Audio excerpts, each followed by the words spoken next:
எல்லாருக்கும் வணக்கம். என் பேர் குணசேகர். நான் திருச்சியிலேருந்து வரேன். நான் இப்போ வந்து சொசைட்டியில் எக்ஸ்போர்ட் பற்றி நெகட்டிவான பாயிண்ட்ஸ்லாம் எப்படி பாசிட்டிவாக சொல்கிறாங்க, பாசிட்டிவான பாயிண்ட்ஸ்லாம் எப்படி நெகட்டிவாக சொல்கிறாங்கன்றத பற்றி நான் சொல்கிறேன். நான் ஃபஸ்ட்டு இந்த எக்ஸ்போர்ட்லாம் பற்றி எதுவுமே தெரியாதப்ப என் ஃப்ரெண்டுலாம் பேசும்போது அவன் என்ன சொல்லுவான்னா, மச்சான் இங்கே 5 ரூபா விற்கிற தேங்காய் அங்கே 50 ரூபாய்க்கு விற்கிறாங்க மச்சான், இங்கே 10 ரூபாய்க்கு விற்கிற பொருள் அங்கே 1000 ரூபாய்க்கு விற்கிறாங்களா அப்படி இப்படின்னு சொல்லுவான். இப்போ 10 ரூபாய்க்கு தான் மீதி என்ன நம்மளுக்கு இப்போ 5 ரூபா பொருள் 50 ரூபாய்க்கு விற்கிறாங்கன்னா 40 ரூபா நமக்கு லாபம் அர்த்தமா? இது கிடையவே கிடையாது. நம்ம இங்கே டொமஸ்டிக்கில் விற்கிறதுக்கும் இந்த எக்ஸ்போர்ட்டில் விற்கிறதுக்கும் நிறைய டிஃப்ரென்ஸ் இருக்குது. என்ன டிஃப்ரென்ஸ்னா, நம்ம டொமஸ்டிக்ங்கிறது ஒரு சின்ன வட்டம், அந்த சின்ன வட்டத்துக்குள்ளாரே தான் நம்ம விற்கிறோம். இங்கே நம்மளுக்கு சோர்ஸ் அந்த அளவுக்கு தான் இருக்கும், மார்க்கெட்டு சின்னதாக தான் இருக்குது, காம்படிட்டர்ஸ் அதுக்கேற்ற மாதிரி இருப்பாங்க. நீங்கள் எக்ஸ்போர்ட்னு போயிட்டீங்கன்னா வட்டம் பெருசு, நீங்கள் உலகம் ஃபுல்லாக நீங்கள் பெரிய மார்க்கெட்டு, அதுக்கேற்ற மாதிரி காம்படிஷன் இருக்கும், எல்லாமே இருக்கும். இங்கேருந்து நம்ம பொருள் அங்கே அனுப்புறதுக்குள்ளார நீங்கள் டொமஸ்டிக்கில் விற்கிற செலவை விட அங்கே ரொம்ப அதிகமான செலவு அதிகமாக ஆகுது.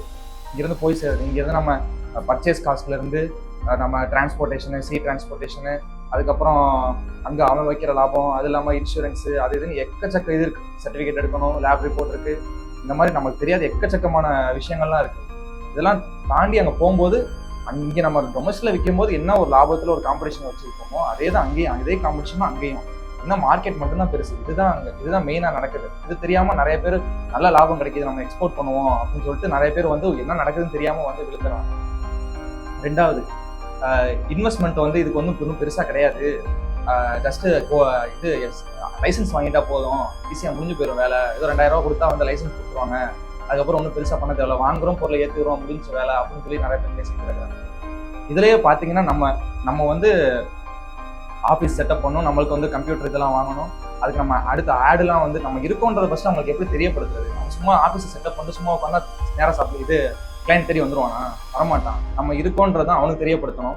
இந்த மாதிரி எக்கச்சக்க செலவுகள் இருக்குது. நம்ம இதில் பொருளை படிக்கிறதுக்கு ஓடணும், அதுக்கப்புறம் சப்ளையர் தேட ஓடணும், அதுக்கான செலவுகள்லாம் இருக்குது. அப்புறம் அந்த பொருளுக்கான லேப் ரிப்போர்ட் இதெல்லாம் நம்ம வாங்கணும், ஏகப்பட்ட செலவு இருக்குது. இதெல்லாமே இன்வெஸ்ட்மெண்ட்டு. இதெல்லாம் வந்து யாருக்குமே இது இப்படி இருக்குன்றதே தெரியாது. தெரியாமல் வந்து பெருசாக இன்வெஸ்ட்மெண்ட் கிடையாதுன்னு சொல்லிட்டு உள்ளே வந்துட்டு அப்புறம் வந்து பணம் தேவைப்படுதுன்னு அவங்க எல்லாம் அப்படியே பாதியே விட்டுட்டு போயிடுறது. அடுத்து பார்த்தீங்கன்னா குவாலிஃபிகேஷன், அப்புறம் லாங்குவேஜ். இப்போ நிறைய பேர் வெளியில் ட்ரைனிங் கொடுக்குறவங்களாம் சொல்கிறாங்க, தமிழ் தெரிஞ்சால் போதும், இங்கிலீஷ்லாம் பெருசாக தேவையே இல்லை, தமிழாளர்கள்ட்டே கூட நீங்கள் வந்து பிஸ்னஸ் பண்ணிக்கலாம் அப்படின்னு. தமிழாளர்கள்ட்டே பிஸ்னஸ் பண்ணுறதுக்கு எதுக்கு நம்ம வெளிநாடு போயிட்டு பிஸ்னஸ் பண்ணணும்? டொமஸ்டிக்லேயே பண்ணிட்டு போயிடலாமே, எதுக்கு அங்கே போய் தேடி போய் நம்ம பிஸ்னஸ் பண்ணோம்? பார்த்தா இப்போ நீங்களே நினச்சிக்கங்க, தமிழ் மட்டும் தான் தெரியும், பிஸ்னஸ் எக்ஸ்போர்ட் பிஸ்னஸ் பண்ணலாம்னு நினைக்கிறீங்க. நீங்கள் பாருங்கள், என் காம்படிஷன் பாருங்கள், உங்கள் கூட படித்தவனும் இருக்கான், நல்லா இங்கிலீஷ் பேசுகிறவன், நல்லா இங்கிலீஷ் தெரிஞ்சவனும் இருக்கான், அவங்க கூட நீங்கள் போட்டி போகிறீங்க. அப்போ நீங்கள் அவனை மீறி நீங்கள் எப்படி உங்களால் பண்ண முடியும்? அந்த ஒரு பாயிண்ட் இருக்குது. இது இல்லாமல் கிளைண்ட்டு வந்து அவனுக்கு வந்து நீங்கள் பேசுறது புரியணும். நீங்கள் பேசுறது கம்யூனிகேஷன் தான் இந்த எக்ஸ்போர்ட் பிஸ்னஸில் ரொம்ப ரொம்ப முக்கியமானது. நீங்கள் பேசுறது அவனுக்கு புரியணும், நீங்கள் சொல்ல வரதான் அவனுக்கு புரியணும், அவன் பேசுறது உங்களுக்கு புரியணும். இதெல்லாம் தெரிஞ்சாதான் நம்ம வந்து அந்த பிஸ்னஸ் அடுத்தடுத்து கொண்டே போக முடியும். எதுவுமே தெரியாமல் ஒரு பாயிண்ட்ல அப்படியே நிற்கிற மாதிரி ஆயிடும் லாங்குவேஜ்னு தெரியணும். அடுத்து பார்த்தோம்னா இதெல்லாம் வந்து நெகட்டிவ்ஸ். ஆனால் இதெல்லாம் வந்து இப்படிலாம் கிடையாது, இதெல்லாம் ஈஸியாக பண்ணிடலான்ற மாதிரி பாசிட்டிவாக பேசிட்டு இருக்காங்க. இப்போ பாசிட்டிவான பாயிண்ட்ஸில் நெகட்டிவாக என்ன சொல்கிறாங்கன்னு பார்த்தீங்கன்னா, நம்ம இங்கேருந்து பொருளை ஏற்றி விடுறோம், அங்கே வந்து போட்டால் நம்ம கிரெடிட்டில் மட்டும் தான் பொருளை ஏற்ற விட முடியும், அட்வான்ஸ் தான் தர மாட்டான். பொருள் போய் சேர்ந்ததுக்கப்புறம் அங்கேருந்து அதுக்கப்புறம் தான் அவன் பணத்தை பொருளை பார்த்துட்டு தான் பணமே கையில் கொடுப்பான். அப்புறம் அதுக்கப்புறம் அப்படி சொன்னாலே நிறைய டைம் ஏமாத்திடுவாங்க, அதனால இதுக்கெல்லாம் போயிடாதீங்க அப்படின்னு சொல்லிட்டு நிறைய பேர் பயமுறுத்தியவங்களும் இருக்காங்க. ஆனால் உண்மை நிலவரம் என்னன்னா, நம்ம அட்வான்ஸ் வாங்கி நம்மளால் ஒர்க் பண்ண முடியும், அதுதான் உண்மை நிலவரம். நம்ம 100% அட்வான்ஸ் வாங்கி ஒர்க் பண்ண முடியும், அது உண்மை நிலவரம். இது தெரியாமல் வந்து நிறைய பேர் பயமுறுத்தி விட்டுருக்காங்க.